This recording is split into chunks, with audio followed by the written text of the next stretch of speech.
Кыргызстанда 2 же андан көп аял алгандарга жаза бар экенин билет белеңиз.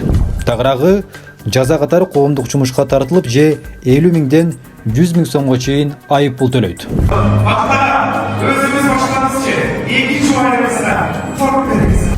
Ооба, мындай көрүнүш Кыргызстандагы ресторандардын биринде 60 жашын белгилеп жаткан кишинин тоюнда болгон.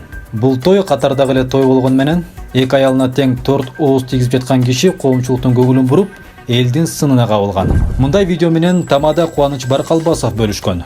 Баркалбасов бул видеону соц тармакка чыгаргандан кийин эл арасында кызуу талкууга түшүп, жада калса тамада өзү да элдин сынына кабылган. Коомчулук Баркалбасовду эки аялдуулукту ачык эле жар салууда деп сындап жатышат. Тамада мындай сын пикирлерден кийин видеону өчүрүүгө аргасыз болгон. Ошондой эле ал көп аялдуулукту колдобой тургандыгын, бул нерсени диний жактан гана карап, укуктук жагын билбегендигин айтты. Кыргызстандын үй бүлөк кодексине ылайык